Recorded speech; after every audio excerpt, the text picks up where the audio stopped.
Meus alunos e alunas da Fadivale, voltamos então com a nossa matéria de Estatuto da OAB e Código de Ética, e a matéria da aula de hoje é a inscrição nos quadros da OAB. Nós temos alguns requisitos que são considerados quando do requerimento da inscrição, tanto do advogado quanto do estagiário. Vejamos primeiro o requerimento do advogado. Quais são os 7 requisitos que devem ser cumpridos pelo advogado quando requer a sua inscrição junto à OAB? O primeiro deles é a comprovação da sua capacidade civil, de que ele está em pleno gozo dos seus direitos, sem nenhuma objeção a exercitar qualquer tipo de direito personalíssimo seu. Outra coisa, o segundo ponto, o segundo requisito, é a apresentação junto ao requerimento de diploma e a certidão de graduação em curso reconhecido pelo MEC. O terceiro requisito é a apresentação de cópia do seu título de eleitor e de quitação dos comprovantes de quitação eleitoral, comprovando estar em dia com as suas obrigações eleitorais. O quarto requisito é a certidão de aprovação no exame de ordem, que comprova estar apto ao exercício da advocacia, passando pelas 2 etapas do exame de ordem. O quinto requisito refere-se a não exercer atividade incompatível com o exercício da advocacia. Por exemplo, um policial militar, que exercendo a atividade policial, considerando aí que ele tem controle de várias situações, podendo prender pessoas e tudo, não é aconselhável que ele possa exercer a advocacia, pois poderia haver algum desvirtuamento de qualquer uma das funções. O sexto requisito é a idoneidade moral. Então, a comprovação de que a pessoa não respondeu por nenhum processo criminal recentemente, porque nós temos que considerar que no direito brasileiro não existem penas de caráter perpétuo, a pessoa pode se reabilitar, crimes acontecidos há muito tempo e depois, durante o interstício entre a prática do crime e o pedido de inscrição, que não tenha acontecido nenhuma outra circunstância que possa trazer alguma referência quanto à inidoneidade moral do requerente. Então ele deve comprovar perante, além de todos os requisitos, que é pessoa idônea e por isso pode exercer com plenitude a advocacia.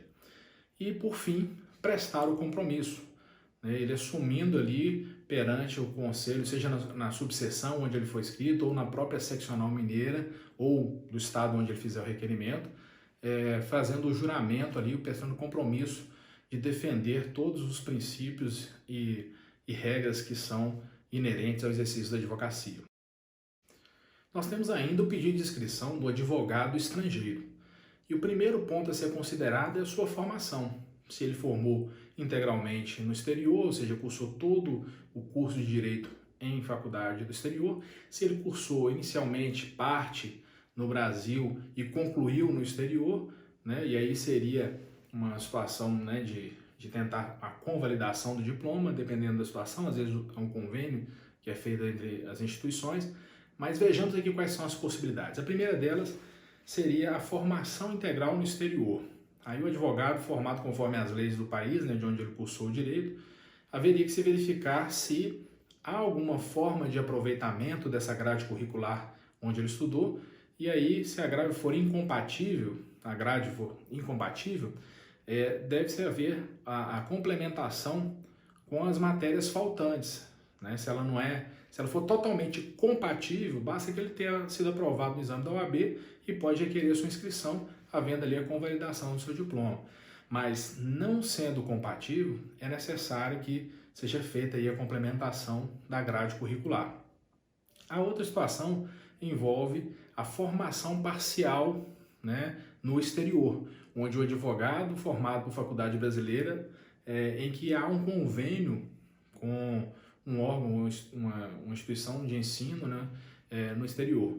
E nesse caso, a pessoa venha a ser aprovada na OAB, ele pode se inscrever sim nos quadros da OAB, porque já há uma decisão recente até de uma aluna que começou o curso na Faculdade Federal aqui do Brasil e através de um convênio formou-se na Espanha. E posteriormente ela veio para o Brasil, fez a prova da ordem, passou, mas aí quando apresentou o seu certificado de conclusão de curso, lá constava conclusão na Espanha, e aí não foi aceito, ela ajuizou uma ação, né? A OAB recorreu, inclusive, da decisão, porque foi no sentido de que ela teria direito, e acabou que ela teve, de fato, comprovado aí, consolidado nos tribunais o direito da inscrição, considerando que ela era estudante brasileira, ela teve um convênio e acabou, através de um convênio, ela foi estudar em uma instituição fora do país, acabou concluindo o curso lá, mas o início da graduação dela foi no Brasil, portanto, não haveria que se falar em formação no exterior, né? E para finalizar, nós temos ainda a situação do advogado estrangeiro que busca a exercer a atividade aqui sem aprovação no exame de ordem, sem requerer inscrição também como advogado. É o advogado, aliás, o consultor, né, que requer a sua inscrição no Conselho Seccional apenas para exercício de consultoria sobre o direito do país em que se formou. Ele pode atuar como consultor por 3 anos, podendo depois prorrogar esse prazo, mas ele não pode exercer atos de advocacia no Brasil. Então nós já vimos como funciona a inscrição do advogado, né? Vejamos agora como é feito o requerimento por parte de um estagiário que pretenda se inscrever junto aos quadros da OAB. Ele tem que cumprir praticamente quase todos os requisitos do advogado. Só que ele precisa, obviamente, por questões de estar ainda estudando, ele não vai conseguir cumprir alguns, que é, por exemplo, a aprovação no exame de ordem, não é isso? Não vai conseguir cumprir aí com a certidão também de conclusão do curso. Mas ele também precisa, no seu requerimento, comprovar 6 requisitos. O primeiro deles, igualmente ao advogado, a capacidade civil. O segundo requisito, também igual ao do advogado, título de eleitor e quitação eleitoral. Terceiro ponto, esse requisito, não também exercer atividade incompatível com a advocacia. E nós vamos ver ali quais são os casos e tem uma exceçãozinha interessante que pode ser utilizada nesse caso na inscrição do estagiário. E quarto requisito, a comprovação de idoneidade moral, né? Não pode ter nenhuma situação aí que possa trazer alguma mancha no passado dele, né, do estagiário, que torne inidôneo. Obviamente, como nós já dissemos anteriormente aí, ele cumprindo pena ou alguma coisa que já tenha, né, cessado os efeitos da pena, enfim, não existem penas de caráter perpétuo, como nós mencionamos anteriormente. Então, o advogado, o estagiário, ele também pode fazer o requerimento desde que comprove a idoneidade moral. O quinto requisito é prestar o compromisso. Assim como o advogado, o estagiário também, ao pegar a sua carteira de estagiário, ele também precisa prestar o compromisso perante a OAB de que vai exercitar ali a sua atividade, fazendo cumprir todas as obrigações éticas e morais como qualquer advogado. E ainda nós temos o sexto requisito, que é a comprovação de que foi admitido em estágio em um escritório credenciado junto à OAB ou até mesmo na sua própria faculdade onde ele cursa o curso de Direito. Nós vimos agora que o advogado, o estagiário, precisa comprovar alguns requisitos para sua inscrição na OAB. Mas nós temos ali um deles que menciona a impossibilidade de requerer a inscrição se ele eventualmente praticar alguma atividade que seja incompatível com a advocacia. Mas nós temos uma exceção muito interessante, que às vezes um policial militar está cursando o curso de Direito ou alguma outra atividade que seja incompatível com a advocacia. Nesse caso, o estagiário que exerça atividade incompatível com a advocacia deve fazer estágio na própria faculdade. Ou seja, ele não vai ficar prejudicado no cumprimento da carga horária do estágio obrigatório, ele não vai ficar prejudicado aí no aprendizado, né, que o estágio traz para o aluno que esteja cursando, né, uma faculdade de Direito. Nesse caso, então, nós temos aí uma exceção que é destinada ao estagiário que pratica alguma atividade incompatível com a advocacia.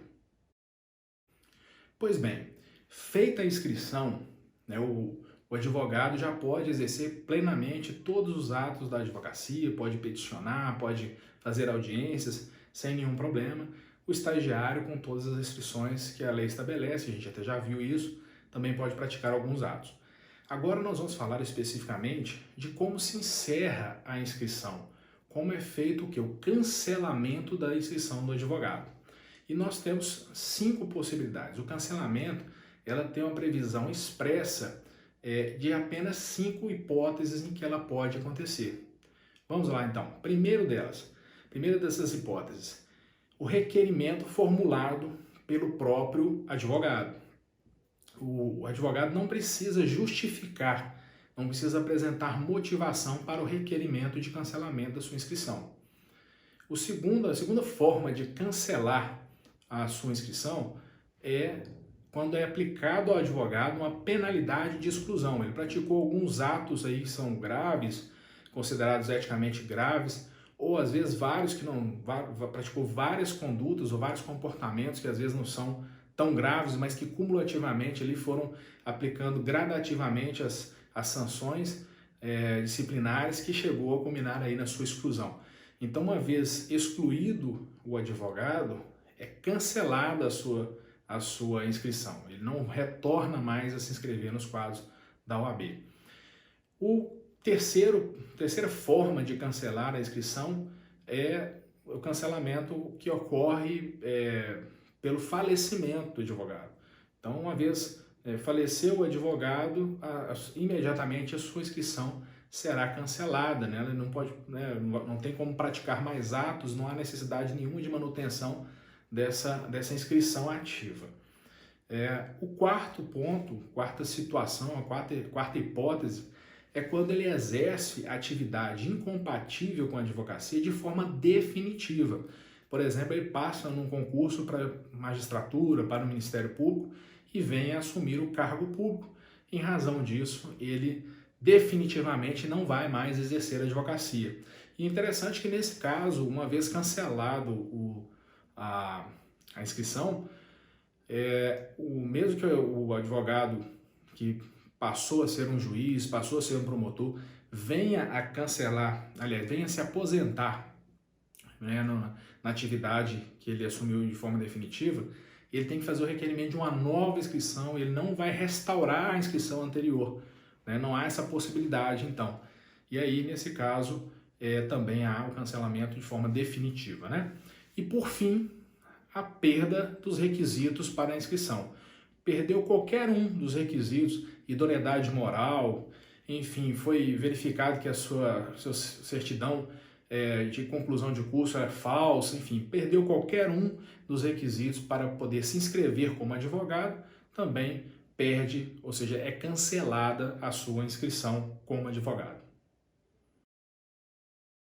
Além do cancelamento, nós temos uma outra situação que pode ser feita em relação à inscrição do advogado após ter sido deferida. O advogado pode requerer o seu licenciamento como advogado. É bem diferente do cancelamento. O licenciamento ele é provisório e, portanto, as formas, né, as modalidades são bem menores. São 3 apenas que podem justificar aí um pedido de licenciamento. O primeiro deles é o requerimento por parte do próprio advogado, quando ele quer se licenciar da atividade, ele pretende temporariamente não mais exercer a atividade de advogado, e aí ele faz o quê? Um pedido de requerimento de licenciamento. Um detalhe importante é que, tal qual o cancelamento, nós também temos o pedido a requerimento.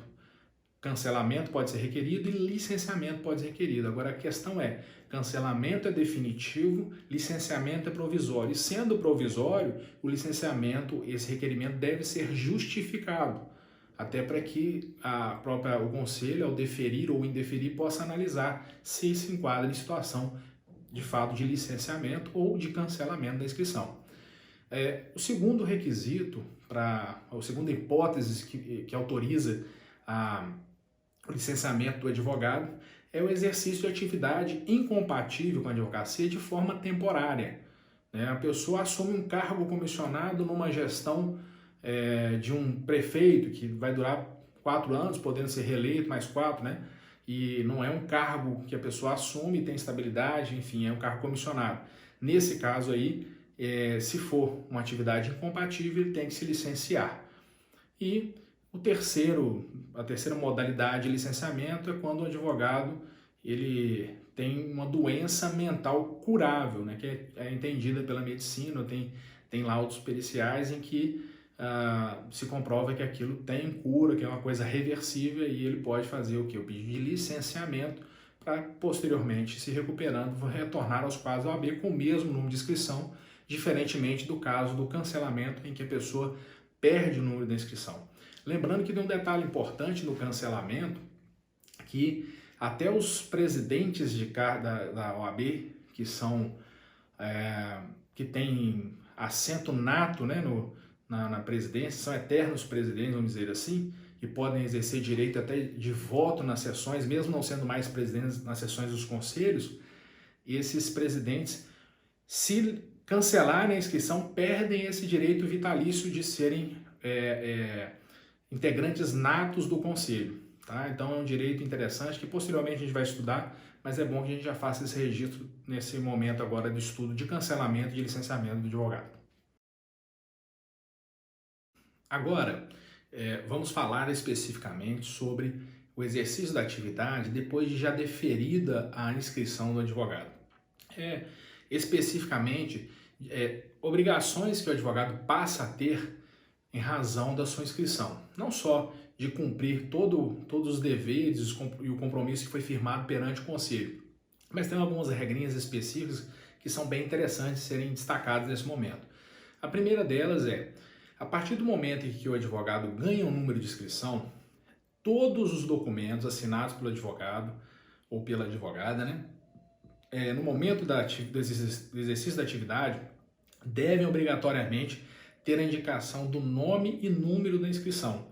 Então, se o advogado faz um parecer, se o advogado assina uma petição, se ele faz um contrato especificamente, ele necessariamente precisa inserir ali o seu nome e número da inscrição. E, de igual forma, fica proibido anunciar qualquer atividade da advocacia sem a indicação expressa do número de inscrição dos advogados ou da sociedade. Aí vem aquela questão que a gente vinha falando de publicidade anteriormente.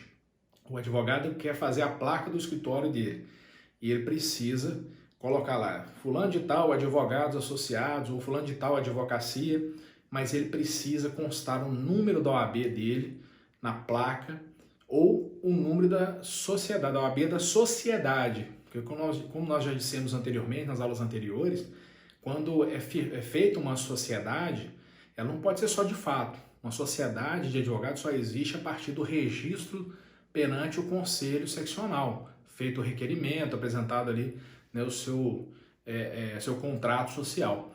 Mas uma vez deferido a sociedade, ela ganha um número de OAB que passa a ser obrigatório de constar na placa ou nos anúncios, se o advogado não fizer menção expressa ao seu nome especificamente.